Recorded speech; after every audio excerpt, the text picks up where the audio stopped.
Boobies!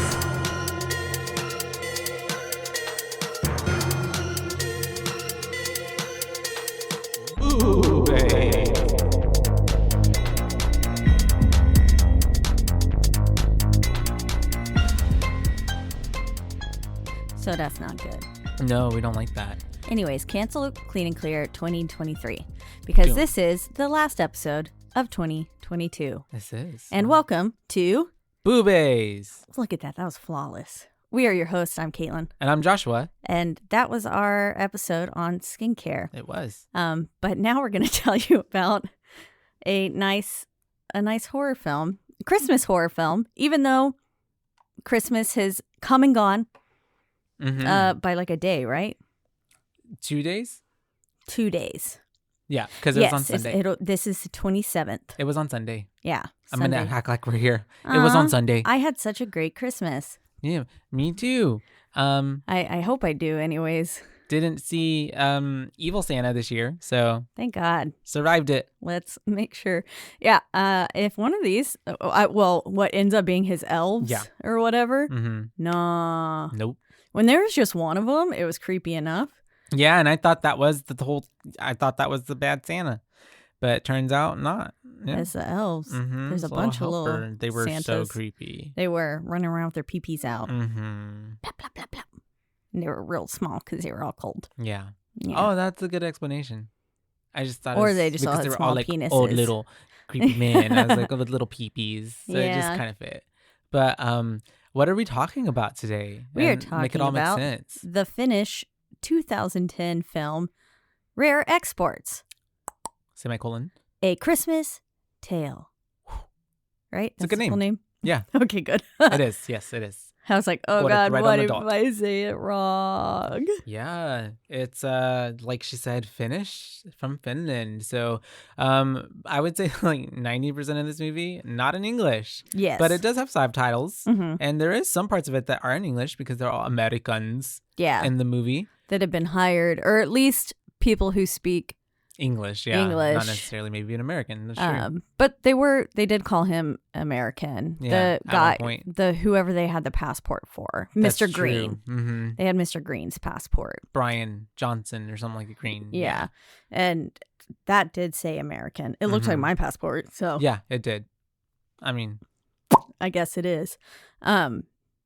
However, the main, like the guy who was in charge of all of it, he didn't give no, American. He didn't give American. He gave German or something, or like something evil. No, I'm just kidding. Oh God. Just kidding, Germans. Also, my last name is Klein. I'm like super German. I'm like getting canceled by the German community. That's like one half of my DNA is German. In the 23andMe Yeah. report. The other half Scotch-Irish. Which I just white. watched a movie. Did you see totally off topic, The Invitation? Have you seen it? The newer one that came out? There's like 3 different kinds. Okay, but, I was like, I feel like I have I've seen, okay, if it's a new one, no. Because I've seen the one where they go. It's like a dinner party or something. No. This is a whole separate thing. This is new. It's on, and it's streaming right now. It's not like even the same premise? It's not like a remake? No. Why couldn't they choose It's an invitation to a wedding. Name? It's an invitation to a wedding. Oh, is this the vampire one? Yeah. Okay, I remember seeing the because it gave me that one with what's her face in it. Which one? Who's a vampire? No, but she is like brought home and she's someone's fiance, and then they have to like fight the one where everyone explodes with in the wedding end. dress. Yeah. Ready or not. Yeah. Because it gave me that whenever I saw the trailer. Yeah. And she has to like try to survive it. But then also I've never seen the actual movie. I just remember going, is this a vampire version of Ready or Not? Yeah. And then also probably being like, aren't there so many other movies named The Invitation? There like, you are. couldn't think of anything else. Well, The Wedding Invitation. That makes it sound like a rom-com. Exactly. No, but Wedding Planner is so good. Essentially is the twist in the movie Spoiler alert. Is it their vampires? Yeah, because you don't know that throughout like the first half of it. The trailer gave it away. I didn't even watch the trailer. Oh, okay, yeah, because in my the bad. trailer I was like, these bitches are vampires. Oh, okay. You definitely get that vibe So- after the fact. You're like, oh yeah, these bitches, that makes sense. They're vampires. Whoever the fuck made that trailer, do better. For real. Because Spoiled it. you gave the whole twist away. And so, yeah. Kind of like Don't Worry, Darling. But it was pretty good. Honestly, I ain't mad at it. I thought it was actually pretty good. And I also do like a good creature movie. So like, What's it streaming on? it's streaming on Prime. I think I rented it for like $5.99 or something like that. Oh, okay. Possibly. Hmm. Yeah. Well, I watched it with Robert. So Robert really rented it for like $5.99. But like, Again, yeah. this podcast brought to you by, sponsored by. But the boyfriend's of boobies. Yes.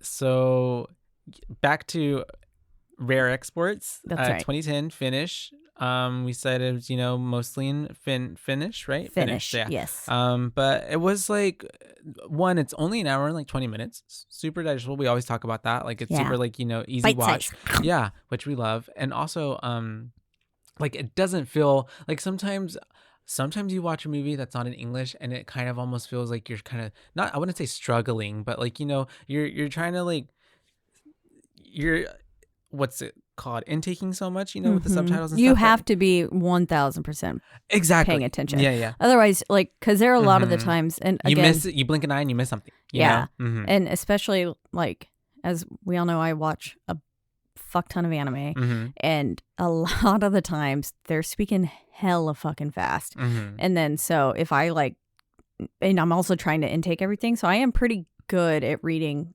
subtitles. And of course, like, I watch all my movies with subtitles. But there are many times where if like I get distracted by the slightest thing, I have to rewind a few seconds Well, I find myself and then rewatch again. I when did do was that writing with the this. notes, because I would write the note, like I'm trying to write something on there, and it's kind of hard to like sometimes like, Mhm. and so I'm just like writing on the notes, and then because sometimes when you're writing notes for the movies that are in English, like I can still hear dialogue that's happening, so I still pick up what's Yeah. happening. With this, I'm like, oh, I just missed like a whole Conversation. something Yeah. changed, because I was trying to write what I had just heard. And then again, it's a short movie. So it's so fast. You There's get a not lot. there's not a lot of empty shots. No, everything is pretty much It was nice to, and right to the point. direct the plot, and keep it going. And yeah, it's honestly horror, but like also kind of like a family Christmas time type of movie. You still get that feeling because the relationship and the bond that you get between, well, especially with our main protagonist, Pietri. But I call him PT in my notes. And I call him P. P. Pietari. Pietri, that's his name. Rauno is his dad. Yeah. Their relationship and kind of what you see between them, it really kind of pulls at the heartstrings a little bit, I would say. Yeah, because you get a for little bit like of a horror movie. Oh yeah. Mhm. And you get a little bit of kind of some of their backstory like put in. You don't really know what happened, but you know that the mom's not in the picture. She's dead. And that the relationship between the father and son at first seems incredibly strained. P just kind of does whatever he wants, but is also a good kid. Like, I feel like he's not up to nothing bad. You can tell already, like, this little kid is he wants to like make his dad proud. He's seeking that approval. But also on the other end, you have this father who throughout most of the movie is very emotionally like shut down, not there. Like, he is emotionally not there. He also seems like he can't handle any emotion, because anytime that something comes up that makes him either ponder or question or express any type of sentiment, he's really, I don't want to say like he's not harsh, but he when you like divert the attention, or you try to make something else, or when the little boy is trying to be like, are good boys, am I a good boy? And he's like, good boys would be asleep. Are in bed only by because now. he didn't want to talk about, he was obviously triggered when he started bringing up his mom and all those things. Yeah. And then also just, I don't know, he was like, whenever he threw him, basically when they needed to open up that electrified fence thing and stuff, I was like, sir, that's your son. Yeah. Like, but I feel like, especially, well, I don't know. I feel like dads can sometimes be like more rough, obviously. with with their boys, But obviously that was a bit more of like a... Yeah, he was like, move, bitch. He didn't say that. But yeah. And then towards the end, like we said, yes, it is much more... But it adds to their growth. An actual familial feel. Yeah. And probably because, well, the kid brought them a fuck ton of money and he really saved all their asses. He saved Christmas. He did. Sure did. And also just like the sheer, like, by the time that you watch the end of the movie with PT, like his whole, like, he really takes the reins. Like you see this little boy almost become a man, you know? It was insane. I was like, damn, Pete, get it. Mm-hmm. How the hell are you doing all this? Literally. And they're just taking orders and just like, going along with it. That part at the end, we'll get to it. I guess it really got me when he was in the reindeer pin thing. Yeah. The, like, you know. I know. I was like, oh my God. Most of my notes just say, no. Oh my God, no. Like, please don't. That's sad. But going into it, do you want to go ahead and start it off? Yes. Dive in. Yeah, we're gonna get into it. It opens up with the office type of scene. You know, those type of like what are those things called? Like school things that are out portable, like a portable building. Yeah. Very much like that you would have like at a construction site. Mm-hmm. And we have him. It gave me very House of Gucci. Yes, that's exactly what I was just thinking. I was like, Lady Gaga had one. Yeah, and she fucked in it. Yep, she did. Her and Adam Driver. All over the desk. And so we have it opening on there. We obviously see some dude talking to another dude, but it's like a behind shot, so you can tell that this other dude is in charge. Yeah, and he's saying, like, you know, we were drilling and we found something, and it's obviously strange because he wants to show him, but he already knew because they were kind of, I guess the other dude, like, they knew they were drilling, but obviously not for, they didn't know. I don't think they knew the purpose. Exactly. Yeah. But now he's like, I kind of see why now this is all kind of like, I'm sure it was shady and weird from the get-go. This guy just hires this private group of people to start blowing up a mountain. Yeah. In Russia, of all places. Yeah.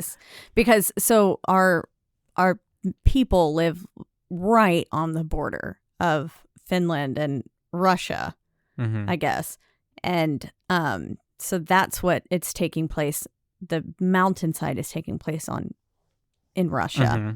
And basically what that guy's Mr. Green, who we find out later is his name, he finds like sawdust that was 65 feet under the ground or something, which is pretty weird. Like, why would there be sawdust down there? And then that's when Homeboy explains that sawdust was used to keep ice from. Well, was it, what I got was not 65 feet down, but that the sawdust was like a 65 foot layer of sawdust. Yeah. Which is also weird. Which is hella weird. Yeah. And that the sawdust basically prevents ice from melting. Which I didn't know. I didn't know that either. I don't know if that's real. Yeah. And I'm not going to fact check it. Nope. I'm going to believe because for this movie, it works. And it did work for a really long fucking time, apparently. Yep. But yeah, then Mr. Green, right? He's gets orders from I don't ever know that. Old man. I called him Old Man. Yeah. Crazy old man. I called him and Scrooge. That makes sense. Because he looked like Ebenezer sometimes. Yeah. Yeah, I'm trying to see which one he is in here, but I don't know. Was he Riley? Who's Riley? I don't know. But he essentially is giving Mr. Green orders that they are now going to unearth this bitch. They're going to blow it up, take whatever it takes to get into it. I think it is him. I guess his name is Riley. Per Christian Elfenson. Oh, yeah. I think that's him. Elfson.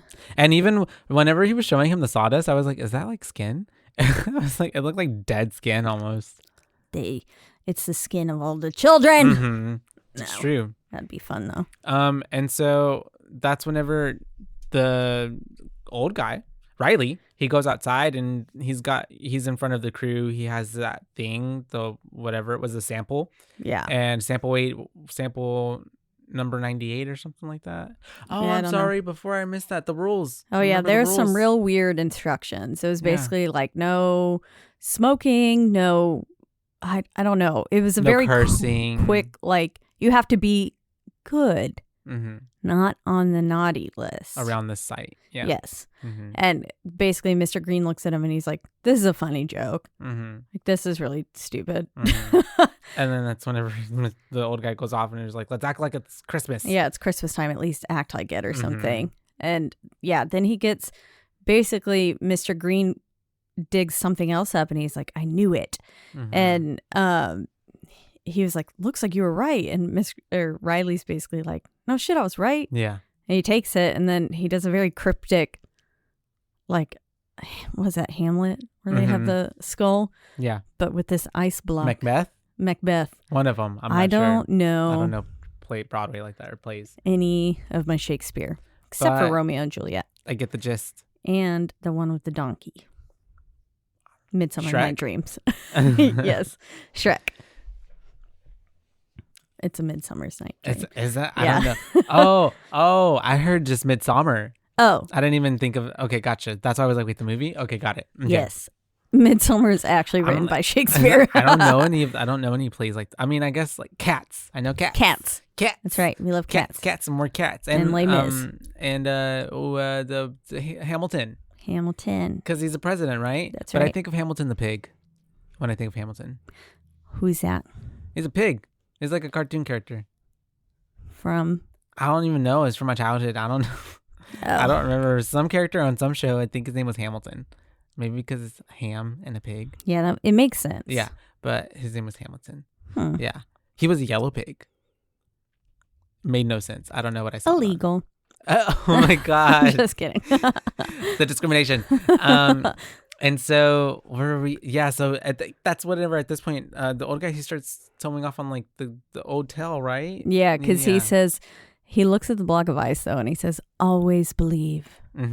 Always. Yeah. Or something. Which is really weird. I thought he was honestly about to jump off. I did too. My next note was, is he going to jump off? I literally thought he was about to like blood sacrifice himself. I know. I thought he was just going to shloomp. Literally. Step right off the back of it. But once I looked closer, there was quite a bit of ground still behind him. It's just, there was a somewhat steep drop off still behind him. I don't think he would have died like from the fall. It's mountainy and snowy, so it's hard to tell. Yeah. You know?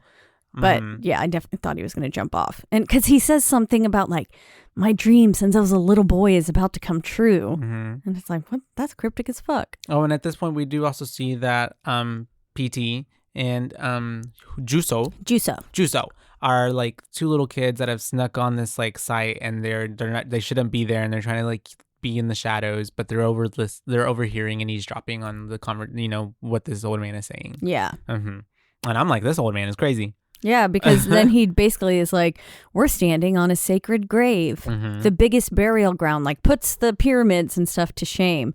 And which is, I mean, that's a big statement. It is. And he says basically that the Sami people of Lapland built the mountains over some centuries ago. I think it was like, just centuries. And centuries. Right. And basically, he didn't tell what they were burying. No. He just said, you have 24 days to open it. Yeah. Which is like 24 days. But already from the get-go, I'm like, okay, 24 days. It's snowing, Christmas. Like, it's Santa. Yeah. We're unearthing Santa. Exactly. Yeah.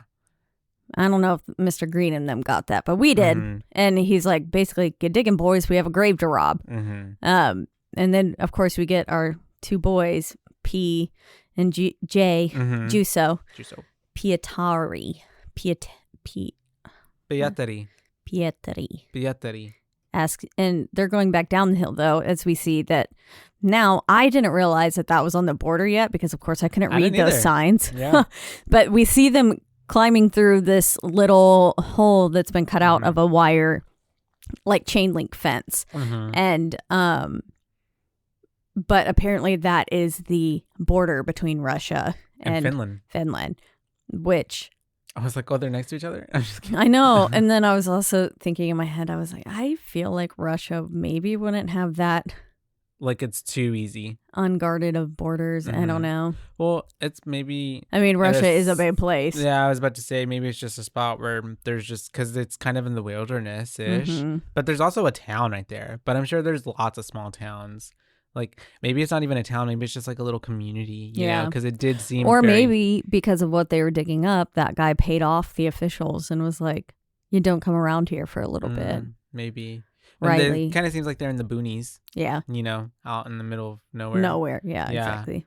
And so then it switches to them leaving the mountain, right? And then just on that we see bobsled. like something blowing up too. Oh yeah, because they're already starting to like undo their business. They got right to it by the time that those TNT, boys got down. Yeah, they're blowing that shit up. And that's when we get this little symbol, which I was like, it's like a transition. I thought we were gonna get credits, but title card, which you don't. I liked it. You don't get the title card till the very end of the movie.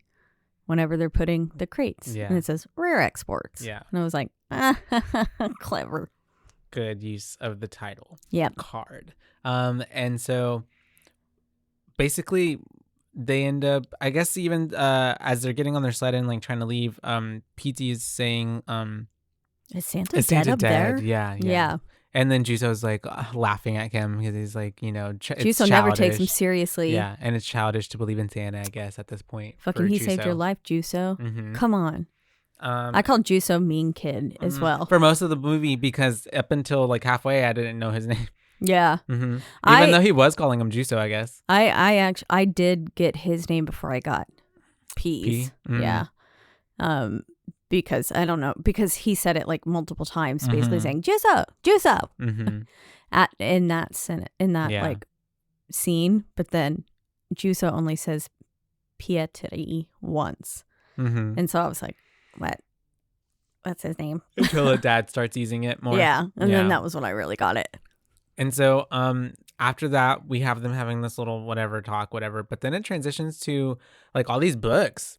And PP is like PP is doing a deep dive. Is looking at very deep dive. And I'm also like, where did he get all these fucking books from? I know, and they're all specifically on about Santa. The Santa, like he went to the library, and I'm like, who would let this little boy like check out these books that has like pictures of like demons and like Santa's getting eaten, boiling a kid, putting him in a cauldron. It's pretty scary because the Santa looks scary as fuck. They do. Like all the little illustrations were very unsettling, and I mean, leave it to them. Yeah, like Switzerland. Oh yeah, they're it's Santa. Giving Krampus, no? Yeah. Which is what I forget what that's from. Is it Krampus? Norwegian or Norwegian sounds right. I'm trying to think of what Switzerland's. Theirs is a lady. Oh, okay. Just says horned anthropomorphic figure in Central and Eastern Alpine folklore of Europe, who do the Advent seasons. So basically, this kind of was Krampus, because we also had the Advent calendar. That's true, and I guess it's kind of like all other things where it's like cultures can have the same type of thing, but everybody's is a little spent, a little different, So it's just kind of essentially the same thing. Yeah, it's like Jesus. Yeah, Jesus. Everybody has their own version of a Jesus or a prophet or something, or and then a God, and a Muhammad. But anyways, we are diving in even more because we are learning that, well, not learning, he is learning PT, and he's essentially getting knowledged up about Krampus and how to like defend himself because he's super scared and freaked out about what he thinks is evil bad Santa in the mountain that comes and spies on them, during the nighttime and is really wanting to kill them. Yeah. And he even does the thing of oh, that's not yet. My bad. He's just still looking and learning. Because at this point, do we get the day one? Yes. Yes. It says 1 day until Christmas. Also, it's Frau Perchta. What's that? Perchta. That's the it says Frau Perchta is well known as Krampus these days. But she's a Christmas time witch who has, I believe, little elves who help her do her bidding. Wow. And they're she comes and steals children in a sack though as well and eats them. Oh, okay. Same kind of like this one was doing almost. Yeah. That's super cool. Well, I don't know if that's super cool. But like, it's a good way to scare your children. It's life. Yep. And so 1 day until Christmas. And we have these dude, and he's like sharpening these wooden spikes. Yeah, I was like, some man And he's creating a trap. Putting them in the ground, and it's very much like, and I was thinking like, oh, is this really what I think it is? And it is, because he hops right out, and it's one of those holes with just nothing but spikes at the bottom of it, which is so like deadly. Oh my God, that's so scary. Yeah, it is scary. Because then he's putting like the leaves and stuff on it, and then he's covering it with snow. I'm thinking in my head, how in the hell he's gonna remember where that's at? Yeah. I mean, thankfully enough greenery was out too still that I think he would know. But then, yes, of course, the pig head is being hung up above it with like a crane or something. Because it's a trap for like a wolf. Because you do hear... Excuse me, I'm so sorry. You do hear the wolves like howling in the background. And obviously, I think that's supposed to tie together. Like, oh, okay, duh, A plus B. It's for the wolves. And then even if you don't put it together there. Mention it later. Yeah, they mention how the wolves are pretty rampant, especially since they've been blowing shit up on the mountain. It's got them all riled up. Yeah. And so basically he hangs this piggy head up over it, puts a little apple in its mouth, and then he basically starts calling for P, saying like, wake up! And that's when I was like, okay, so that's Dad. And then throws a fucking snowball at his window. Yeah, because he sees him sleeping. So scary. And it's just like, it's really loud. It is. Yeah, it's like the first jump scare. What a startling way to... There's not too many jump scares. There's not even really any jump scares, but this one was one. Yeah. Yeah, I mean, if you're not paying attention. But just poor Pete. What a startling way to be awoken. Just for anybody. I would freak out. Snowball. Yeah.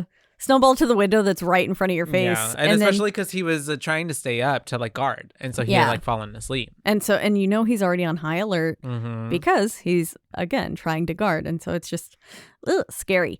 And then he basically is like getting up.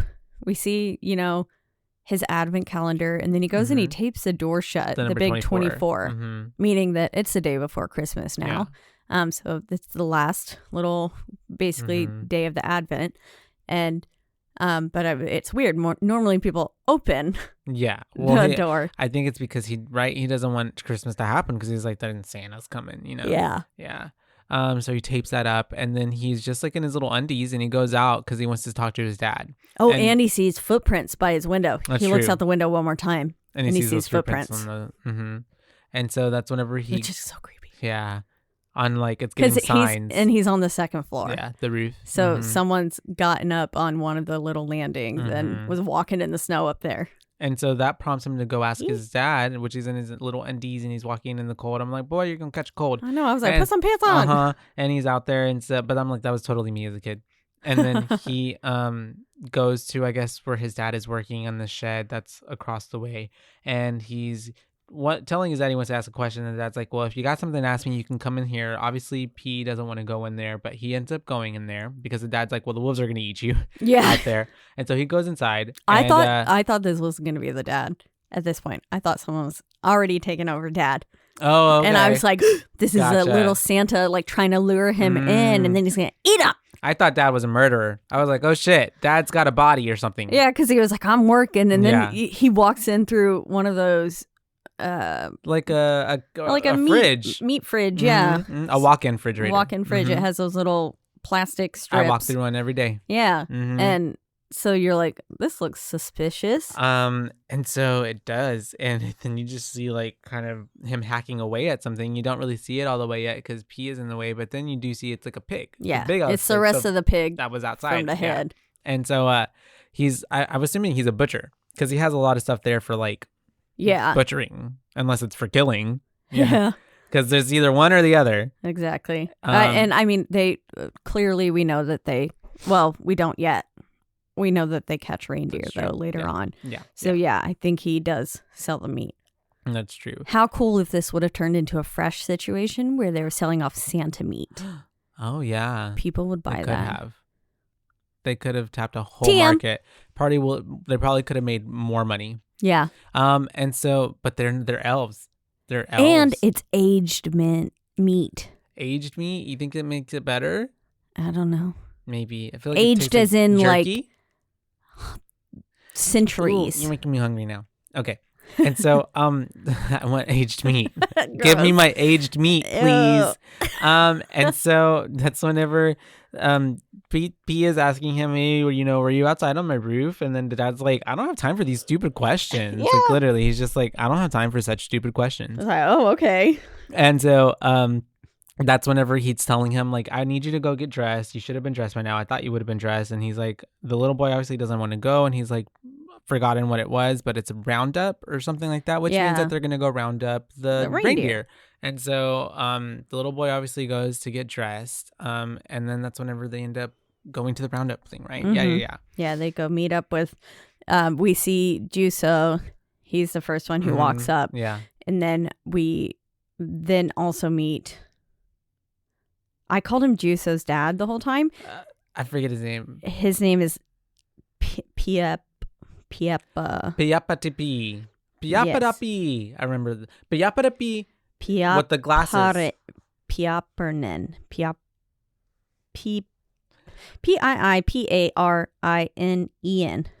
Piapernen. Yeah. That is Juso's dad. That's I didn't literally realize. Juso's dad. And that one's Imo.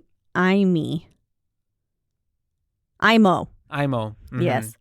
But Mr. P is not Juso's dad. No. This is really confusing because the guy who plays Mr. P, his name is Rauno. And then his dad is Rauno. Right? Yes. Yeah. But the actor's name is Rauno. Yes. Gotcha.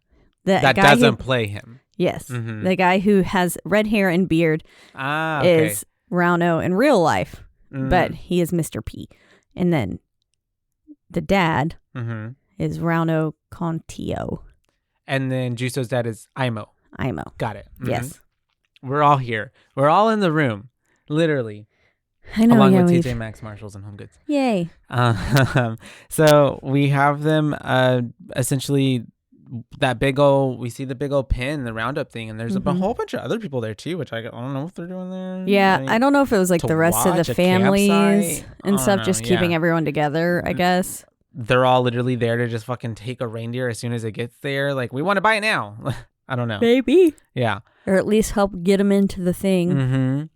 But yeah, and we do see that it is, he tells that one dude, I don't know what his name is or anything, he tells what's-his-face to stay away from the fences, because we then find out that it is electrified. An electrified fence. Yeah, there's a big old sort of tower in the center that Mr. P flips a switch on and it comes to life.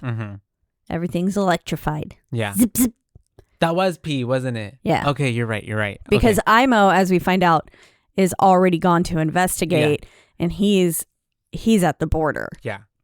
Because they roll up on him. So. Because stuff was already going on. Basically, after they light it up, 2 reindeer come waltzing in. They're like, they're here. Yay.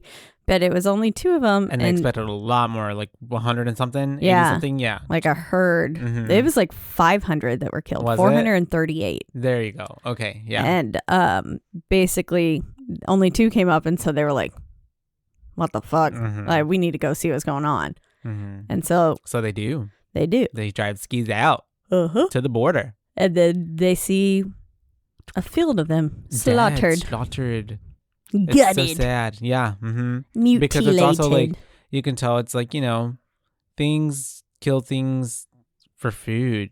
When things are just killed like that for sport, it's obviously something wrong. Yeah. The whole body was not, it wasn't like a completely picked apart carcass. They still were thinking it was wolves, though. Yeah. Well, because they were so like torn apart. Yeah. Which also, like, why are the elves have beef with the reindeer? I don't know. It makes no sense. Maybe the reindeer were kept for their food. Maybe they eat them. Yeah. That's true. They could have. Yeah.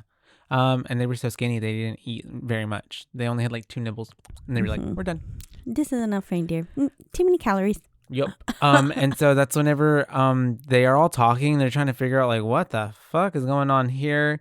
Imo is like showing them how there's a hole in the fence, right? Yeah, and they're like, it was cut with pliers. And then we have P and Juso talking, and they're like, man, they're gonna find out that it was us, that we did that. It's our fault that the reindeer are dead. And then Juso like threatened. Well, I don't want to say threaten. He threatens him, right? Yeah, he grabs He's his like, face. I'll beat you up Yeah. if you like tattletale on us, essentially. Basically, yeah. Don't say anything. Mm-hmm. And I was like, man, everyone's picking on P. Dad threw him to the ground earlier with the fence. Now Juso's being mean to him. Like, come on. And then we get this shot of Dad, though, looking out over, and he goes, 438. 438 of them are dead. Mm-hmm. And I was like, how the fuck did this motherfucker count that fast? Yeah. I was shocked. Or maybe they also have, I'm assuming since it's maybe their business too, they have tags or they know how many they have out there throughout the year. I don't know. But they are just talking amongst themselves. We do have Juso like then driving up on them, and that's whenever he's like, how much money is it worth, right? Like all these dead carcasses, and he's like, what's like an $85,000 loss, right? 82, yeah. Yeah 82,000, but then it's also 22% something. Something on top of that. Yeah. I don't know if it's the taxes or something, or like I don't know, but basically a whole shit ton of money that they're losing because of this. And so that's whenever they're all kind of pissed off. And then also we do see that P sees the footprints in the snow. Yeah, he finds a human footprint underneath one of the but they're carcasses. like but they have like claws almost. Like they're human, but they have like just like long toenails. Yeah. Gross. Almost like a bear, Yeah. Mm-hmm. And then this whole time has been talking to his doll, Vupa. I never got the doll's name, but yes, he does. I think it's Vupa. And he tells Fupa? the doll, Fupa. Oh, that's bad. Anyways, he tells the doll, man, he sure was hungry. The whole time, like, he's so chill. He knows exactly what's going on. And I mean, he's tried to he hasn't exactly tried to tell anyone yet, but he does. He's about to try and tell Juso. And then we do have the dads getting riled up, and they end up like storming up the mountain. Yeah, I'd be pretty riled up if I lost $82,000 too. This is not good. They're gonna pay it back because they were like, it's a pretty. Both the other guys are just like, we can't just cross the border like that. That's a pretty big deal. And he's just like, well, also fucking bankruptcy. He's like, bankruptcy is a big deal, so we need to go. So they go up there. They end up going up the mountain, and they're like guns blazing, like walking up on the sand. I'm like, whoa, maybe not have the guns out, but they go up to like especially the portable. Because Imo tried to tell him like they have they have orders to shoot anyone they see who's unidentified, like on site. Yeah. So yeah, waltzing up with guns probably not the best idea. Or I don't know, but yeah, they end up going up there, and that's whenever we do see the portable, but it's like doors open, like of course, and the radio's still going, so it's clearly like these people left in a hurry. I think they even say that, right? Yeah, they do. Because one of I think Imo picks up the coffee cup or something, and it's got coffee in it still and stuff. So this place was just abandoned. Yeah, it reminds me of Tarzan's parents' house. Yeah, I see that. Whenever they lived in the woods or whatever. And then the cougar comes out. Yeah. Or panther. I don't remember what it is. Whatever cheetah? it is. It's a cheetah. It's a cheetah in Tarzan. Yeah. I don't know. And so that's whenever they are in there, they're doing some searching around. P is looking in there. And that's whenever we have Mr. P outside, and he turns on the lights next to Juso, and he sees something, so he calls everybody out there, but P stays inside, and he's looking at like the map and like all the stuff that they have on the building. Basically sees like a sonogram of Santa in the Mm-hmm. belly. Does in the mountain. And that's whenever we go outside, and there's a huge fucking hole in this mountain. It's deep too, because he lights a flare and it just goes so far down, like you don't see it. Yeah. Like land. I don't understand how in the hell they did that deep without like in the 24 mountain days. and then like also without the mountain, like I don't know. Yeah. I guess I don't it's a big ass understand how hole. mountains work, but I don't either. Yeah, it was for what looked like a remarkably tiny crew. It was shocking that this was done in 24 days. Yeah. Unless they worked like tirelessly day in, day out. But even then, like how do you blow all that up? Where do you put everything? And they're like, and they built all those little Yeah. To go down all the there way and down. stuff. Yeah, that seems like a lot of work for just him in 24 days. It You're does. right. I didn't even think about that, but yeah. It's okay. I'll let him have it. It's a movie. Yep. That's Hollywood, baby. That's Hollywood. That's right.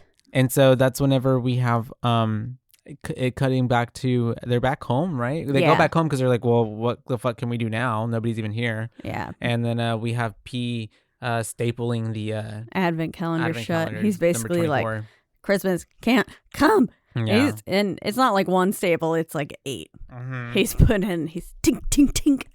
And then Juso's just kind of observing. Like, what? He's like, that's weird. Because then, of course, P's done up in all sorts of gear. He's got like cardboard taped to his butt, and he's also got a snowsuit on and like hockey gear. Mm-hmm. Basically, every sort of. He looked almost like he's a ready goalie, for battle. a hockey goalie. Yeah, he too, does, with like because he has that mask on, the helmet. Mm-hmm. Yeah, and his. I think did he even have like a fucking mouth guard? He might have. I don't know. He did. He definitely had some other headpieces and like almost looked like boxing headgear too. I feel like maybe he didn't have anything on his shins, but he for sure had cardboard duct taped to his butt. Mm-hmm. He's like, put one of these on your butt. And I wasn't quite sure. Was that like to sled quickly down a hill? Or just protecting his bum, maybe. I don't know. Yeah. I'm not sure.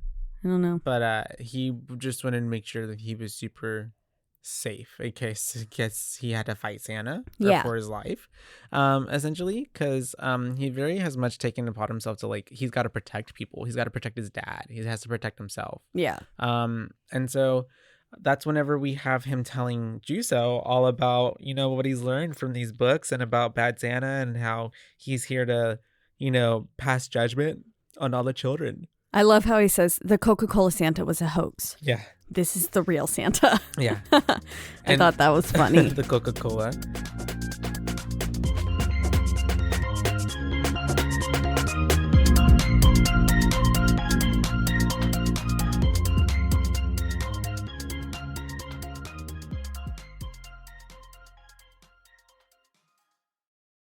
Hey there, homeowners. Is it time to give your yard a complete makeover this summer? Villani Landshapers, a local family-owned business, has been transforming landscapes for more than 20 years. Villani Landshapers specializes in landscape design build, retaining walls, outdoor living spaces, and so much more. Request your free consultation today and check out their gallery of residential work at villani-landshapers.com. From the host of the popular podcast, The Only One in the Room, Stash by Laura Cathcart-Robbins is a propulsive and vivid memoir about the journey to sobriety and self-love amidst addiction, privilege, racism, and self-sabotage. Best-selling author Holly Whitaker calls it an irresistibly delicious story, and MacArthur Foundation fellow and best-selling author Kiese Lehman says Stash is emotionally riveting. Buy Stash by Laura Cathcart-Robbins now, wherever books are sold. As if the McCrispy couldn't get any better, Bacon and Ranch just entered the chat. The Bacon Ranch McCrispy, available at participating McDonald's for a limited time. Ba-da-ba-ba-ba.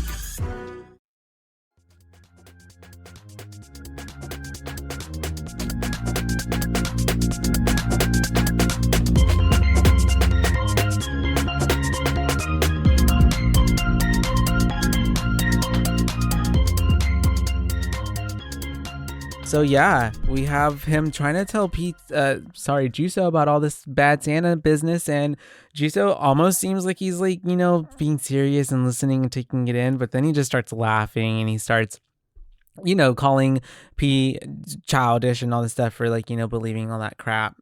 And so mean. But I did like how he's a bully. P goes, when's the last time you were slapped? Yeah.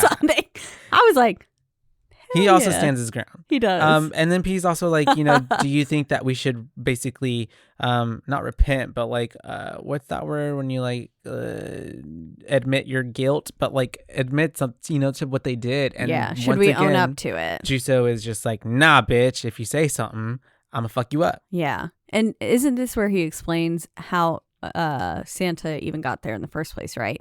Yeah. So he shows him the ultrasound thing, which I guess he took from I don't know. It just it gave very ultrasound, that little block in there. It's like seismograph like type of stuff, like mountain geology. I don't know. But he basically explains that the Sami people lured let Santa in, basically, and then the weight of the ice or something underneath the lake, I guess is what it was. It used to be there. It was frozen, but his body weight broke the ice, and then so they basically froze him there. And in the summer, they dug him up and then buried the like ice block, I guess, underneath all that sawdust, and then piles of rocks to basically make this mountain on top of him.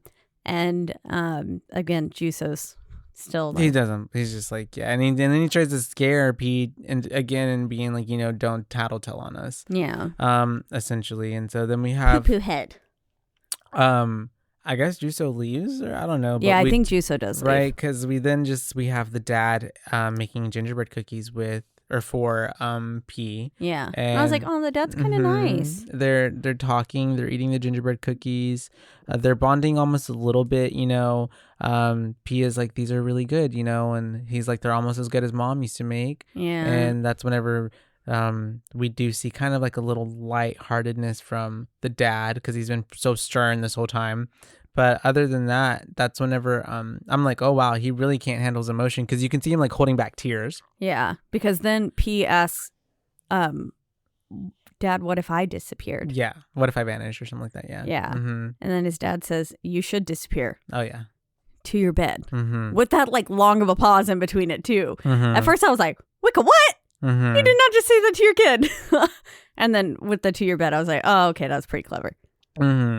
He's trying to really cover up like a lot of stuff with like, it's trying to be humor. I guess that's his humor, Yeah. Making a slight joke out of it. He is obviously trying to get P away so that way he can cry. I think he doesn't want P to see him cry. Show emotion, yeah. Is what it is. He feels like he needs to be strong. Yeah. Manly, macho, toxic masculinity. Yeah. What do all these things have in common? Man. That's it. That's right. And so we have P then taking his fucking rifle that's literally longer than him, strapping it to his back, and then like going up the stairs. And asks him on the way, he says, Dad, do you think I've been good? And he says, this is where the dad says, all good boys would be in bed by now. Which is like, that's not reassuring at all. Yeah. P's being hunted by Santa, didn't you know? And so that's whenever we have them posted up. P is like posted up on defense mode, I guess. Yeah. Because he's keeping watch. He's in his watch post. And he has these keys like on his hand so that if he drops them, they'll make a noise in a pot. So that way it's loud enough to wake him up. But I think at this point, it gets caught on his thread, right? On his sweater. Something like that. Or I think he just leans forward enough because his head starts leaning forward towards the thing. Because it hits the window. Yeah. And I think his hands were still just... But those keys fall with the thread. Oh, okay. I thought his hand was still like really close to them. And so that way it didn't... Because it made like a small sound, but just not loud enough. To wake him up. Yeah. And then, his head... I'm surprised. Well, I guess smart. He has all that padding on, though, that his head didn't wake him up when it hit the window. Yeah. But yeah, he's got a lot of padding on. And then we have... It cuts to Mr. Green and the rest of the team, right? Yeah. Back at the site. And that's whenever we have him... Which I'm guessing this was a few days prior. Right? I don't know. Maybe. Or I guess they came it was back? the same night. Well, but he was already out? I don't know. I'm not sure. But we do have them there. And that's whenever they're talking about something. And he's like, fuck your safety instructions. And so he obviously cursed. So at this point, they all get like... Yeah. Really fast, just like the helpers, like all you see are the little the yellow hats, the helmets, hard hats. There you go. Yeah, and we have Mr. Green getting snatched up. Yeah, because basically we overhear Mr. Green telling Riley. Oh, that's right. That because Riley's saying like, has the cargo been acquired? And he says, what do you mean? Like we're canceling this. Something else is going on here. Yeah. And he was like, has the package or has the cargo been acquired? Let me repeat. And he's like, the thing had a pulse. Yeah. Like, what do you want us to do? The fucking thing had a pulse. And that was, that's when a minion or what we believe is Santa. Yeah. I thought it was Santa. I thought it was Santa too. But they're all gone. They're yeeted. They're unalived. And then we have the countdown and it's like 1 to 0. It is now Christmas. It is Christmas Day. And so on Christmas Day, we do have Dad in the like living room area, and he's in front of the chimney, and I guess he's about to light it. He puts a log in there, and then like it just like we just have this like whoosh, all the smoke, the snap, like it just happens so quickly. I didn't know it happened. I didn't either until he gets P down there, and then he's like, "What the fuck?" And he looks in the fucking chimney, and P had put a bear trap in there, literally, and he was like, "What were you trying to do? Kill me?" Yeah. But obviously, he's like, not you, but Santa. Trying to, take preventative measures. He's really fucking smart kid. He's really smart. He's Home Alone, but like next level. Yeah. And then that's whenever we have like the dad trying to talk to him, and he like is about to go outside, and the dad's like, "Where are you going?" He's like, "I need to go. I have to piss." Also, Dad's looking hella rough. He didn't look like he slept a wink that night before. And then we do have P going outside trying to pee in the snow, but then he notices something. Yes. And he calls Dad over. And I at this point, I was like, oh, God. I was like, it's either Santa or a wolf is right there or something. But then he yells like for Dad. And Dad comes running like pistol or what is that called? Shotgun. Like loaded, ready to go. And he says the bait's gone. Pistol whipping everywhere. Yeah.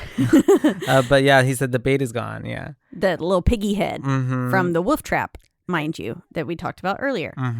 And Dad is like, gonna go check what it is. And then we have P like walking behind him. And the whole time the dad is trying to tell P like, hey, stay back, stop moving, stay back. And every time he turns around and keeps walking forward, P was just following behind him. He waits like maybe half a step, and then P's like right behind him. I was like, motherfucker, you are not listening at all.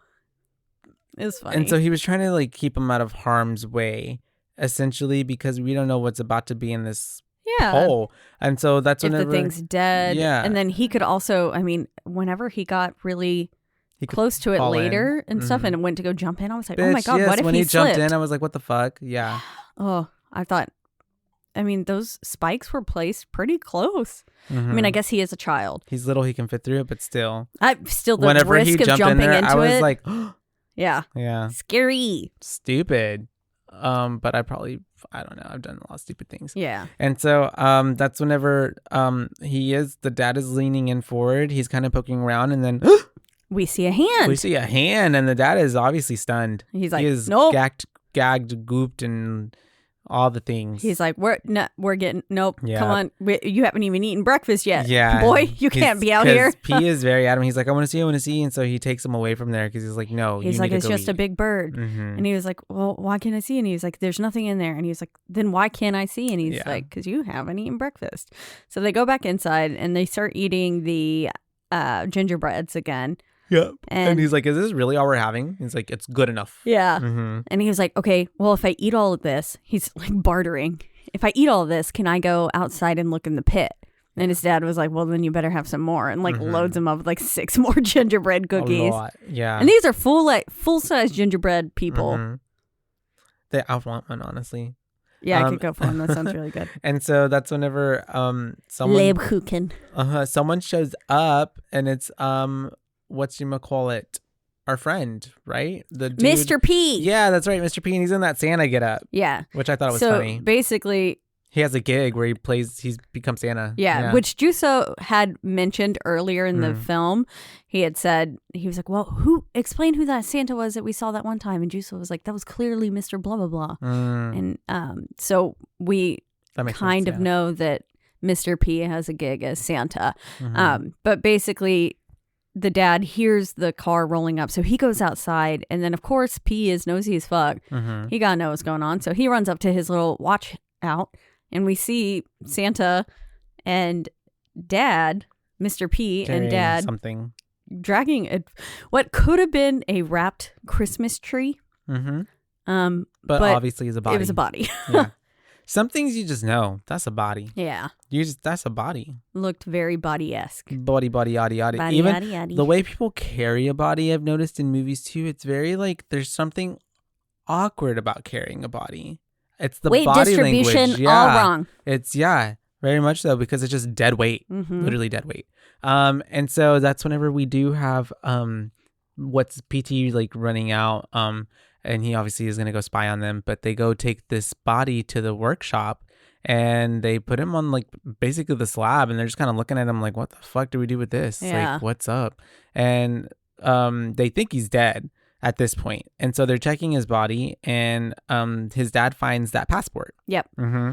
And it was Mr. Green, so the head of the operation, not Riley, who was the one who was commanding all of it, but Mr. Green was the one who was like in charge of all the workmen's. And he should have been born in 1952, but this guy like looks hella old. Yeah, and they said mm-hmm. not, like he's not even 60 or something yet. And so, but clearly this man looked like 98. Yeah. Mm-hmm. Homeboy did not do his skincare and stood in the sun 5 days a week. All the time. Literally. And also the cold. So he was leathered, handbagged, but also completely blistered. Yeah.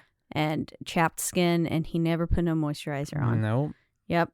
And so that's whenever Mr. P is just like, well, what are you going to tell people? And then the dad is just like, what do you mean? What am I going to tell people? I'm going to tell them nothing. Nothing, because it's only between me and you. And it was giving very the opposite of what Juso was doing to P. Yeah. Of like not telling about the reindeer situation and like what they thought they were responsible for, even though we find out they had, I mean, it was just a fucking else. This was going to happen. Yeah. Yeah. But yeah. And so that essentially fence being completely whole would not have stopped this. No, literally the only reason they got through was that hole. Yeah. No, they fit Krampus, the big Santa, through there, actually. Could you imagine? Oh my God, yeah, because I forgot about him being in the hangar. And so I wonder if that's where the men were. Maybe if they had brought it there. gone to take Santa over there. And that's why they were going back and forth, maybe. I don't know. I'm not sure. But because that would make sense. It's kind of like an airport-ish type of thing situation. Yeah. And so we do have where were we at? I'm sorry. Basically, P went to go snoop. Oh, that's right. And so they're looking at him, and so P's getting closer to the window, and Dad is going to saw off the arm. They're basically going to hack this body apart and pretend it never happened. Yeah. And he's going to saw off the arm, but then all of a sudden the arm snaps back. And I was like, oh, that's hell scary. No. Yeah. No. He alive. Fuck that. And they're both like, what the fuck? He's like breathing, and he's like this tough old geezer. Yeah. Because he held the knife up to his nose. His breath. Yeah. And you can obviously clearly see he's like. Yeah. Yeah. And then once you see the breath on the knife, you can see his nostrils moving more too. And that's because. But so, okay. I've said P was getting closer. P went to go snoop in the pit. Oh, that's right. P went to go snoop in the pit. And this is when he fucking jumps down there. That's right. And I was like, what? And that was when P found the little bag, Santa bag with the wooden kid in it. With that creepy ass doll, little straw kid. I didn't like that. But then, yes, that's when. So then it flashes to them trying to cut off Santa's arm. And he's up there in the window. And then we see that Santa is smelling something. Yeah. He's reacting to something. And that's why we're seeing his nostrils move. And I was like, they're like, what is he smelling? The boy. Yeah. And they both look in the corner in the window, and P sees them. They see P, and P takes off running. And the dad's like, Santa's fuck. head like turned. Yeah. His whole head turned too. And of course, yeah. So then Dad runs after, which I was like, you're going to leave poor Mr. P here alone with this? Like, clearly, and I don't understand how this body is even remotely alive. Yeah. And you're going to leave him with it? What if it was like a zombie Santa? That would also be cool. Well, obviously he didn't care. Whenever they realized that he is fucking smelling pee, they're just like, here's pee. I know, that's true. They did. They're like, let's see if we can get a rise out of him. Yeah. But yeah. Basically, though, Dad goes to chase P, and we see at this point, I was like, Mr. P's going to get killed, and Santa's going to steal his Santa suit and like be complete. The transformation will be complete. That's what I was thinking too, is all the way.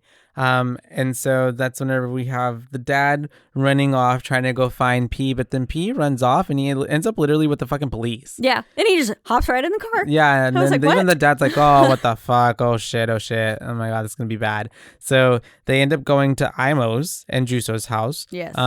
Because there was a situation happening over there that the police had already been called to.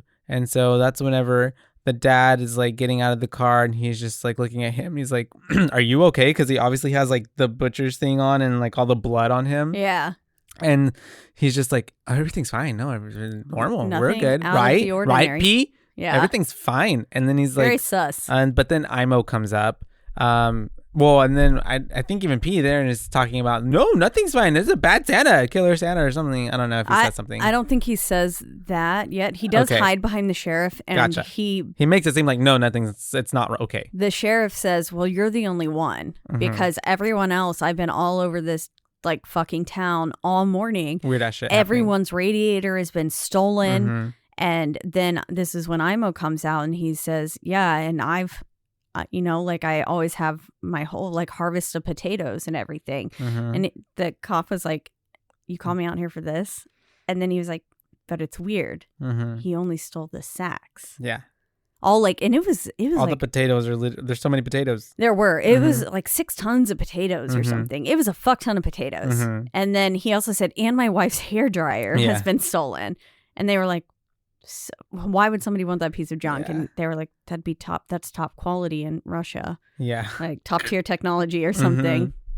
That's true. They have a lot of shade to Russia through this movie. Yeah. But we do have them chatting even more, right? And that's whenever P is like, "Well, I'm gonna go look for Juso." Yeah. And he tries to go find Juso, but when because the dad's like, "I don't know where he is. He's probably still asleep." And so he goes up there to look for him, and that's whenever we do see that it's he like pulls the covers, and in his bed there's a wooden doll there. Yep. So we're obviously like, dolls. he got taken away. Yeah. And that's whenever and we can thankfully that pit saved P. Otherwise he would have been trapped too. Yeah. Because that Santa was on his way to get him and was going to replace him and he fell with into that the doll. trap. Yeah. And so that's whenever we do have the dad talking to Imo. Well, and then the cop leaves. He's like, whatever. I got bigger stuff to do. And then he's talking to Imo and he's like, "Hey, do you speak English? Because we need a translator." Yeah. So now Imo's about to get wrapped up in this. So they end up... I'm sorry. How did none of those adults take him seriously whenever he came back saying Juso is gone? This weird ass doll was in his bed. Well, even the cop was just like, he's probably out chasing women. And it's like, no. I mean, yes, like Juso was kind of an ass, but I mean, a bit more attention. That's fucking weird. If my child was missing and a straw doll was in their place, a human-sized straw doll, I'd fucking shit a brick. I think there's a layer of like common sense to us though. Yeah. And like a layer of awareness. Whereas I feel like even in other situations, I think people think like, well, I think it's as simple as like my brother and sister have 4 kids now. They used to be all about like, "Oh my God, the kid." And now like a kid's missing. They're like, "I don't know. He'll turn up." Yeah. And I'm like over here like freaking out. And they're like, "They're fine. He'll turn up." They do it all the time, So I think that's kind of what the situation is happening here, They should have reacted more. And so that's whenever we do have them going on their way back to, and I think, before this, we did have it did cut to Mr. P with the Santa, and he's in there, and I'm like, oh my God. That's because he starts walking up to him, no? Yeah. And he's offering them the gingerbread. Yeah, the cookie, and he can tell that he's smelling it. Yeah, because he starts like kind of going towards it and then like doing what Kira does. Yeah. Biting. Exactly. And that's whenever we have Imo and them simultaneously on the way there. Well, because not only does he bite at the gingerbread. Oh, he bites off his ear at the dude. We see him like, but then it cuts away. Yeah, but you can because the Santa was whispering, and I was like, "Boy, do not put your head next to that. Like he's gonna bite your ear." Yeah. And then, sure enough, we see right as we see the Santa lunge, and it cuts back to them. And then we do have them like, I was like, "Hey, what do you need me to translate? Like, what? I got better stuff to do. I'm. And then he's just telling him, well, we have visitors. They could be American or something like that. And so they end up going. They see that Mr. P is outside. And damn near looking like Van Gogh. Yeah, and then they're like, "What happened?" He's like, "This dude is not human. He bit me. Like, there's something off with him. Like, y'all just go check for yourself." So they do end up going and they're looking for him. As the dad tries to keep P out, he's like, "No, you don't need to come in here." And they're in there, and that's whenever they realize that fucking dude is just like He's crouched. I didn't like Smeagol. the way he was It's sitting. very Smeagol. Yeah, it was very creepy. Mm-hmm. Was not a fan. Yeah. And also, where did the fucking table go? I was confused. Pushed out of the way, I guess. It's got wheels. With ever him biting him. Yeah. But. And so Santa's just there, fetal position, but like standing up, like on his feet. Like it's weird. Yeah. And so they're just kind of like he's taking a poop. Yeah, and they're basically just like talking to him, but he's not responding. And that's when Imo says he's harmless. Yeah. And I was like, he is not harmless. And they're interrogating him so closely. They're like being like putting a gun in his face, kind of manhandling him a little bit. I know, I low-key felt bad for him in that moment. I was like, Jesus. Same, yeah. And while all that's happening, we get a shot to P basically calling a list of his friends, saying like, is this person here? Is this person here? And everyone's looking for like, Juso. Yeah. No. And then, by that time he had called and tried another friend. All the kids are missing. There was like 6 kids or something on his list of people to call, and 3 of the 6 were already missing. Yeah. And then that's whenever it flashes back to Santa, though. Mm-hmm. And Juso's dad, Imo, was about to fucking kill him. I was like, as he should, though. Yeah. This man clearly cray-cray. Something's not right. And so he they're in there with the bad elf. I keep calling him Bad Santa. With the Bad Santa, and then we do see that PT comes back, right? Because at this point he's like, he's like wants to help, right? Yeah. And the dad's just telling him like, like trying to send him off. Or he's basically come to tell his dad, all the kids are gone. That's right. Everyone's missing. No, like all of them are gone. Yeah. And the dad's like, what? What are you even saying? Yeah. But like, because he's hearing something happening. There's some sort of scuffle happening inside. And so they end up going inside, and the elf, like, what was he doing? He was standing up now, right? Yeah, he's being really creepy looking. It's really fucking scary. And P had asked his dad to give him some lashes. That's right. Yeah. Basically because he was of like, what he had done. I've been bad. We cut that hole open, and That's then right. He admits to it. I just please give me spank me a few times so I can be not on the naughty list, basically. And so they are in there, and P goes in there as well, and that's whenever we see that the elf is having a reaction to P, and then they're like, what is he looking at? And they like, oh my god, it's Pietri. And so they end up just like getting P, and like the dad is using him as like basically bait to like lure he was like, the do you know this man? Because he clearly seems to know you. And then just he's like, basically, no, I don't know him. Yeah. Poor P. And so at that point, I believe P, he matter of factly is like, that's Santa Claus. Yeah, he's like, he's a bad Santa, and he came from that mountain up there to kill us all. Yep. To all the children are missing, and he's coming for me too. And he, again, just so matter of fact, he's just delivering. He's like, this is clearly the situation, you guys. Yeah.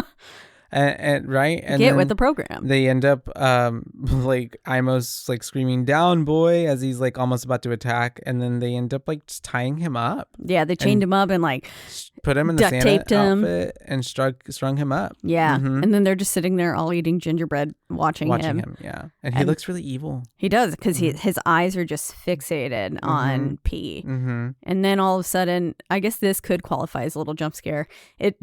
It's definitely a jump scare for the men there, because the walkie goes off, and then they're like, "Fuck!" Yeah, and Imo about like throws the fucking plate of gingerbreads or whatever. For real, and it's the old man, and he's once again being like, "Is the cargo secure? Like, is it ready for takeoff? We're ready. We're gonna." Is Santa ready to fly? And they're like, "This is Rauno from Finland. We have Santa." Yeah. And they end up, he gives it to what's his face and Imo, and they're just basically saying like, you pay us, like we want to meet up and we'll give you Santa, essentially. Yeah, you can pay us for this. Exactly. And I was like, hell yeah, get your money. And then we flash to them driving said cargo to the like airportish hangar area thing, because at first I thought they were like just storage units. I thought it was a storage unit, and I was like, oh wait, that's not. Yeah. I was like, oh, okay, storage units, until I saw the 24 one, and I was like, oh, that's a hangar. Duh. Duh. And so yes. So creepy when they did dress him up as Santa. Yeah, and he's just looking in that window, looking at P. It's so scary because they have him in a cage. Yeah, and he looked like he was licking his lips. Yeah, it was so creepy. And so they end up arriving. A helicopter also arrives. The old man comes out of it. Oh, not before they also like notice that Imo's wife's hairdryer is just there, and they're just like, "What the fuck is this doing here?" And so they're like, "Put it away." And so the old man comes up and he's like, "Who are y'all?" He's basically really confused as to why like his tactical team is not there. And so where are my men? And they're trying to, because there's a language barrier. He's just like, "We are men." Imo, yes. We are men. And he's just like, "We have your Santa." And he's like, they're trying to be like, "How much do we want for it?" And he's like, $85,000. And I was like, Mr. P is like, $1 million or something. Yeah. Yeah. He said $1 million. I was like, at least get 100,000. Yeah. Have some over. Yeah. Yeah. Like, come on. And so that's whenever he's just like, "I want to see the cargo," Because at least we don't know if Juso's dead or alive yet. Yeah. And but they're not thinking about that. Well, I know, but they should be. And I mean, if you're gonna have to pay for, you can't put a price on a life, obviously, but at least get some compensation. Yeah. And this is where I was like, bitch is looking like Ebenezer Scrooge out here, Mr. Riley. I think I also tie into with like the whole thing of like, adults don't believe, you know what I mean? Yeah. Like kids believe, obviously. Well, even Juso didn't fucking believe, but like kids believe and stuff like that. Whereas, I mean, like, now the parents are more like, we're realistic. We don't believe in fairy tales, But they seemed pretty on board while taking him over, at least enough that I would be like, oh wait, yeah, my son's missing. But I don't even know that they even necessarily thought like, this is Santa. I think they just thought, here's our chance to make some money. Yeah, their mind was all on the money. Yeah. And so they tell him that, but the old man is just like, well, I want to see him. And so they end up like, okay, so they get the thing and they trolley it over, roll it over somehow, and then the old man starts meeting weird Santa, which is pretty creepy. And at this point, P's already gotten out of the car. Okay, gotcha. P's gotten out of the car. He's going to look for Juicy, right? Yeah, and he finds basically the big 24 hanger, which mirrors like the big 24 on the advent calendar. Yeah, looked exactly like that. And then I was like, oh, is that where all the kids are? And then he puts Vupa down on the ground. And I was like, take Vupa with you. I think he wanted to protect Vupa. He's like, didn't want Vupa to see the horrors. I think Vupa was protecting the place too. But True also that. Lookout. He was the lookout. Yeah. But scary. Poor Vupa. But then that's when basically Riley is saying, because I think we see whenever he walks in there, we maybe see the Krampus, the figure, or not. Or my next note says, "Oh God, what?" Yeah. And so, oh God, what? That could mean a lot of things. Yeah.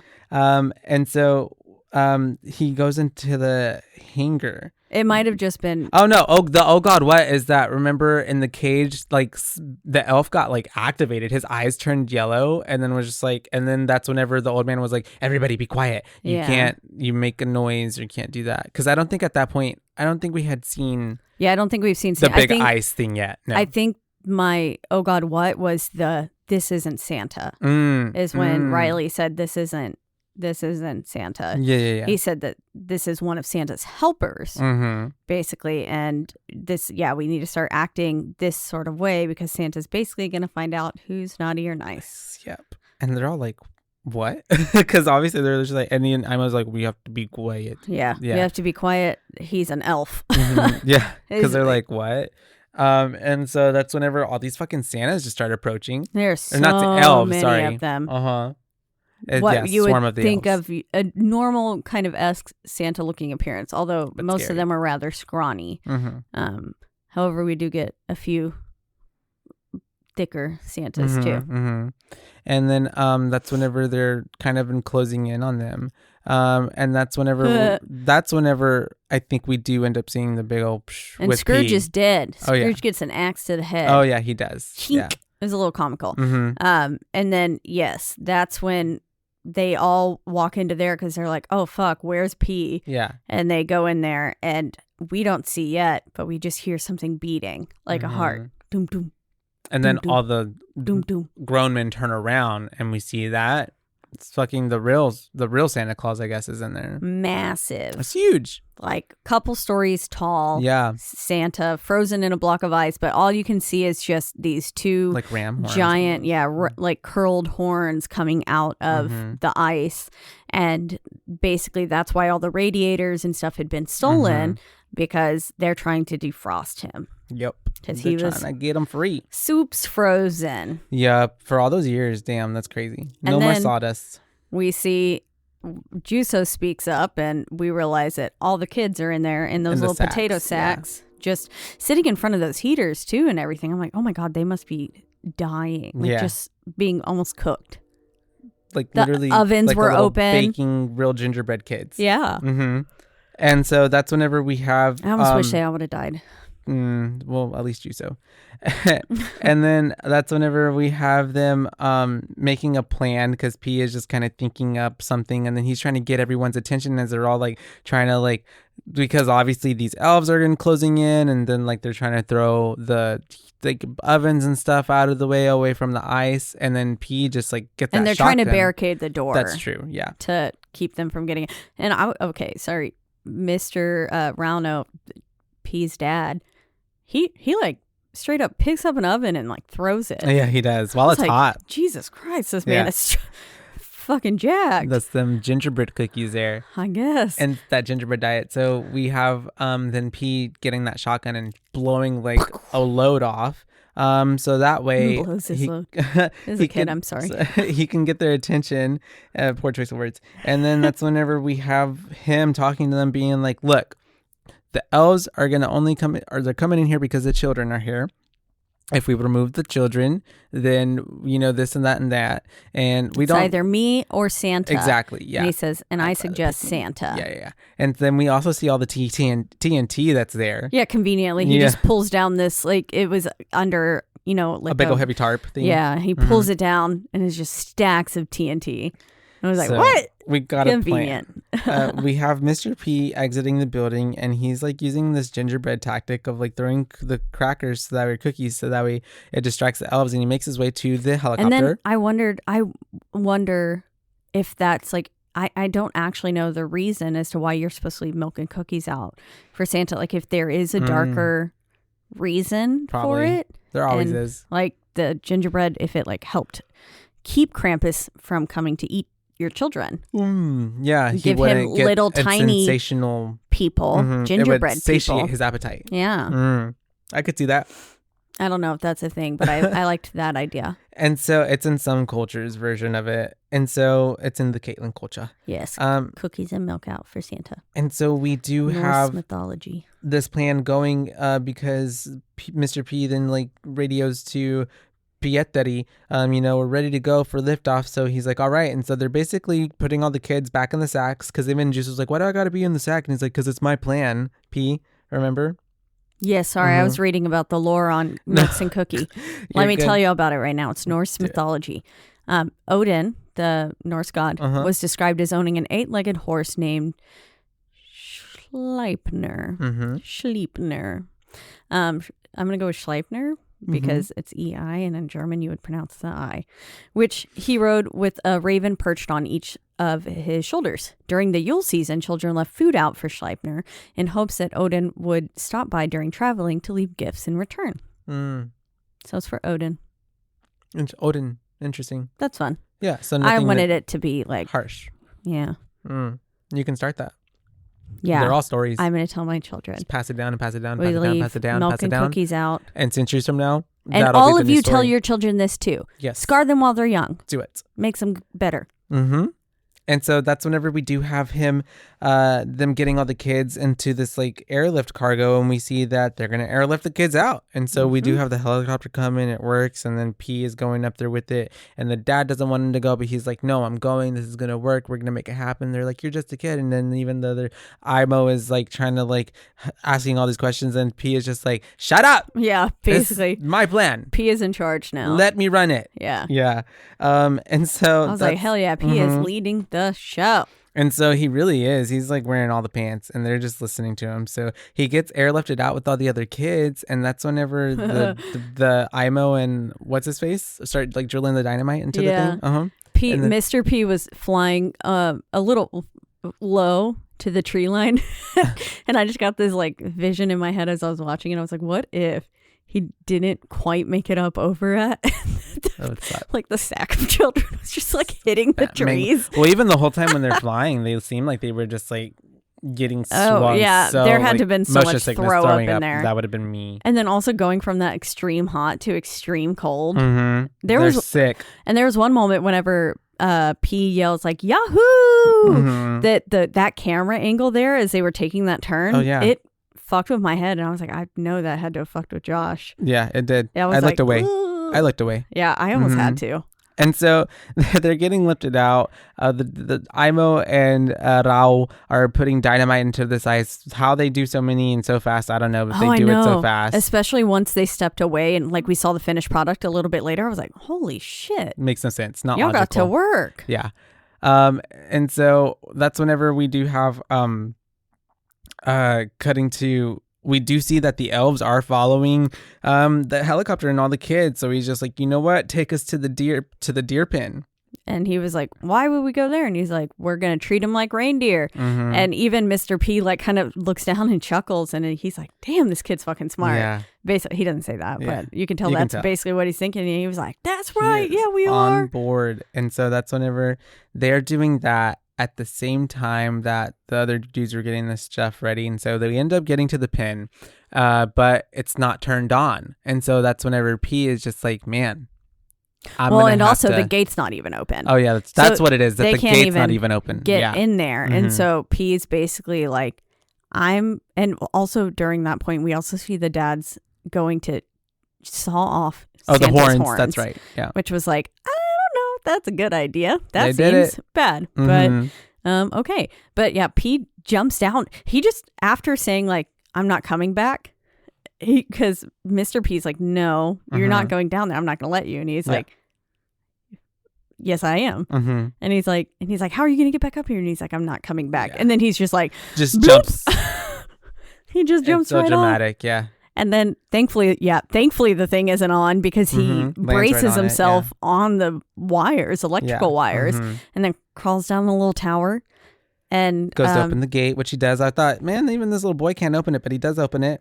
And that's whenever he turns on the stuff and he's just waiting there and he's telling Mr. P, talking to Mr. P, and he's just like, tell my dad what I did. Yeah, I know. I was like, no. Yeah, literally. Because you're thinking like, oh my God, he's going to sacrifice himself. Because at this point I'm thinking like, there's no way he's going to make it out of this. I know, because whenever he opened the gate and stuff, they were still remarkably close. And there's so many of them. Yeah. And I thought they were just going to eat him alive. Yep. And he can't climb back up the electrical tower now because it's charged. And whenever it all starts going off, like he's gonna get fried with them because there's just so many of them. He's gonna get like compacted in there with them like sardines. But it's really great because then we have Imo and Rao in the truck, and they're leaving off from the hangar, and they have this little wire thing that's like going the fuse, and they're driving off, and they get far enough to where he's just like, all right, and he pushes the button and blows the fuck out of Santa. Place goes I don't think they got far enough. No, whenever I saw how like whenever it went to the front of the car and stuff, I was like,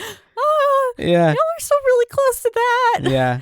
I think you could have gone a little bit further, but okay. So it's perfect timing though, because all these elves were running and they were just about to get close enough to P, but then because they killed Santa, they just kind of stop in their tracks, and they're kind of like free from their curse spell, whatever it is that they're. What the hell do we do? Our dad's gone. Yeah, because even Mr. P is just like, I think you've just put these elves out of a job. Yeah.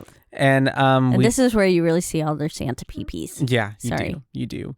And then we also see, Santa and then even P is just like, all right, take these kids back to, wherever. And that's whenever he's like, Mr. P's like, yeah, all right. And I'm thinking he just leaves him. And I'm like, he's okay with just leaving him with these elves? We don't know if they're I was like, just because they woke up from this spell doesn't mean that they're not evil still going to kill danger. him. Yeah. So yeah. I was like, you're just really going to leave P with all these? Okay. But he does.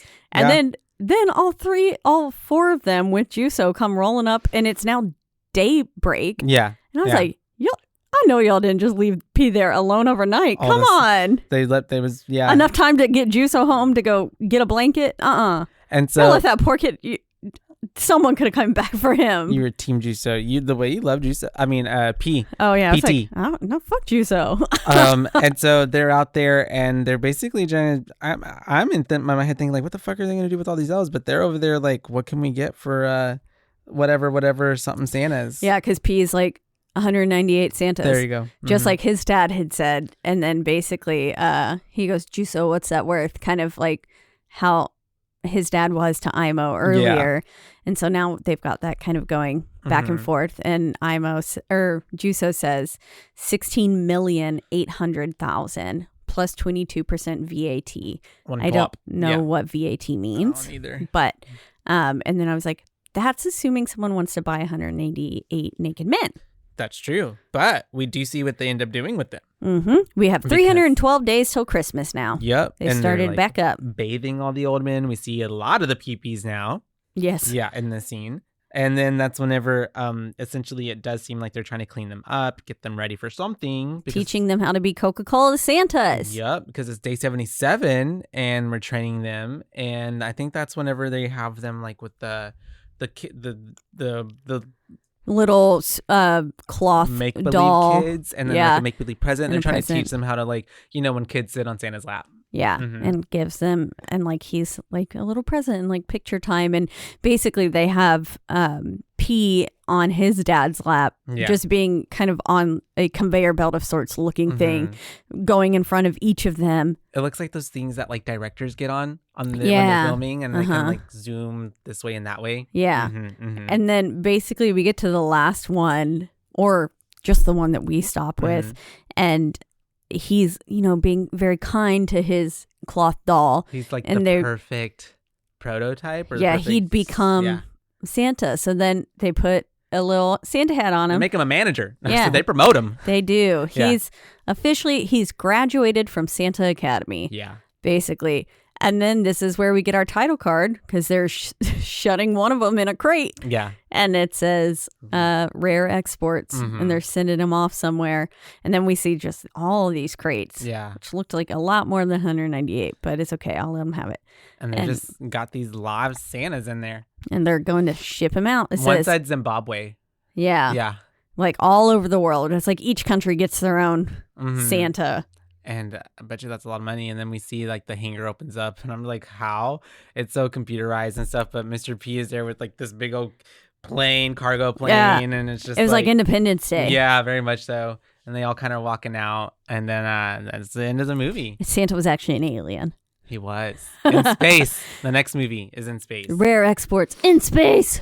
But I'd watch it. Yeah. Overall, and that's how it ends. It was a pretty good movie. I liked it. Yeah. This was a suggested to us by Mike, who is our Rogue Media Network God, yeah. He is pretty much that over here. He is the Krampus and we are the Santas. Yeah, we are. Yeah, we're the elves. We're the elves. But I really liked it. I thought it was, especially because we had to cover like the Hokey Pokey Ugly Christmas Party or Ugly Christmas Sweater. Oh God, Ugly Sweater Party. Ugly Sweater Party. I can always fuck it up. And so it was nice to have something that kind of was a little bit more on the serious note. Yeah. A little more horror. And well made. Yeah. And even had like a good little storyline moment with the kid, with P and like his dad and everything. And it really was just good to like have a mix of emotion, scariness, a little bit of like that creature-ish type of vibe, because they're almost creature-like, Yeah. I really love the fact that they didn't show actual big Santa. Oh yeah, for real. Because it's kind of like, again, that thing where they don't show you the face. And because those naked men were plenty terrifying. They were. That was really unsettling. That's really gross. And like, and there was no like physical characteristics really changed about them. It was just, he was fucking creepy looking. His eyes, it was like, this man's out for blood. And I like what you said too, because it's like, you're right, our imagination will like just let us believe whatever it is. It's a big woolly mammoth. If you just believe. Like the old man said in the beginning. Always believe. But yeah, I would rate it a A 3.85. A 3.85. Thruple. A 3.85. Because, like I said, it had a good storyline. I really liked P. I liked his character. I honestly liked the design of, or not the design, I guess that is a design, the way that they had these old men, like, makeup, or I don't know what it was. Like, they looked just creepy as fuck, they did. You know? I mean, the styling. I can believe that Stylized. they were frozen under there and, you know, like, cryogenics and stuff, right? Yeah, you know? yeah. That when things are frozen in ice, they are remarkably preserved. Captain America. Yeah, it's easy to believe that they could look like that. And so, I really liked, you know, that we're also getting exposed to like another cultural, like, you know, Krampus, Bad Santa type of, you know, story, that I'd never heard of. And it was honestly a good watch. Like, I can't really say too, like, it wasn't too long, it wasn't too short, it had a good story. I felt like, you know how in the other movie we're like, this 20 minutes could have been cut out because like it had nothing to do with it, like, you know, and this one is just like everything, like we said, it was just like driving the plot emotionally, storyline wise, scary wise. It was all pretty good. Yeah, I agree. I think I'll give it a 4. A 4? Yeah, I enjoyed it. I would tell people to watch this movie 100%. And I wouldn't mind watching it again with like my full focus on it. Because it at first, you know, the ending wasn't necessarily my favorite. Yeah. How they hurted them and stuff, like I did, and I thought that was a clever way to tie it back into like, you know, what they were doing with the reindeer. You think? No, that was fine too. Oh. It's mainly just the Santa Academy. Okay. I was like, yeah. Like, that's the rare exports part. Yeah. They had to get that part back in, so I understand why they did it. But it, like, I also understand it's a Christmas movie, but it would have been really fun if it was rare exports because it was, like I said, like they're selling the meat. Yeah. Something dark. Yeah. Something really dark. That would have been pretty fun. But overall, the entire movie itself, I thought was really, like you said, well done. And there weren't any, I mean, I enjoy a slow burn, but everything had a purpose. I mean, most of the time slow burns still have a purpose.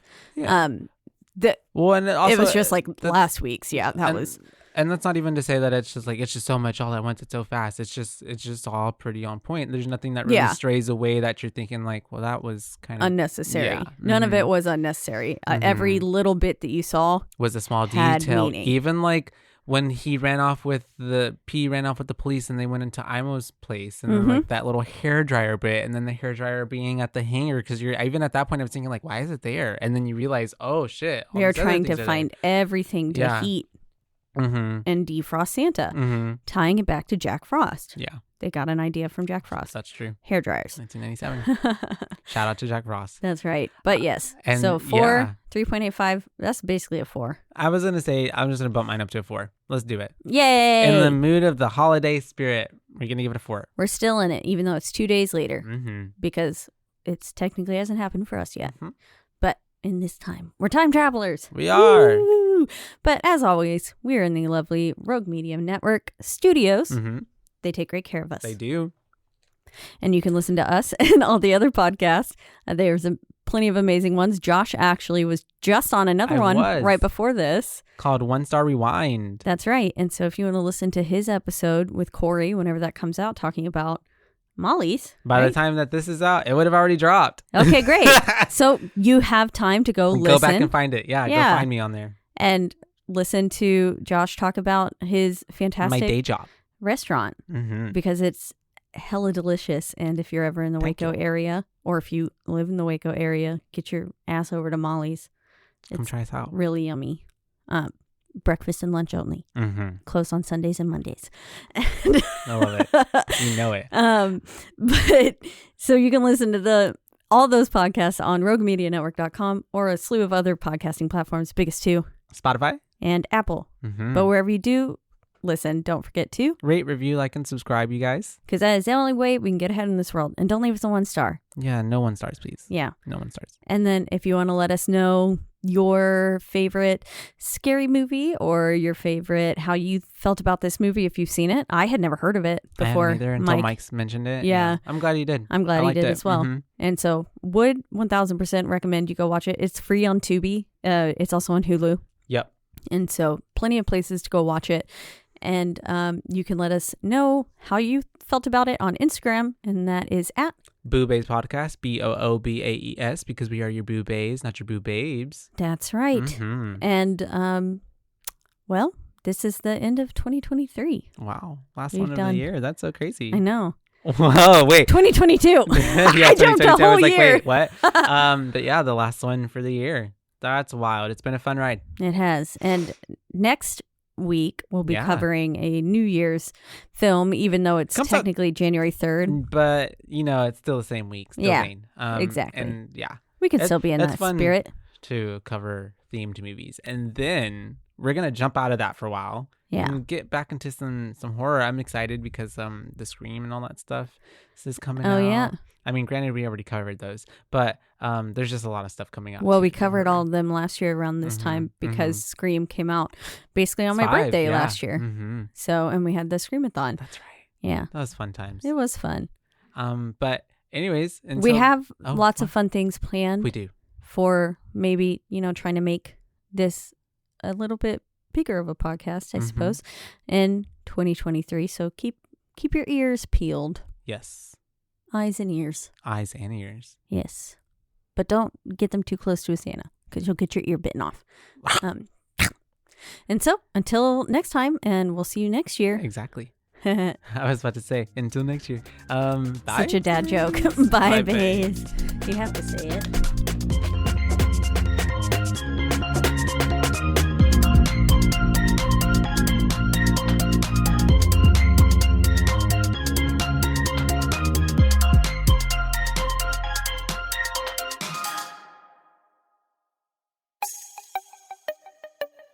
This has been a Rogue Media podcast.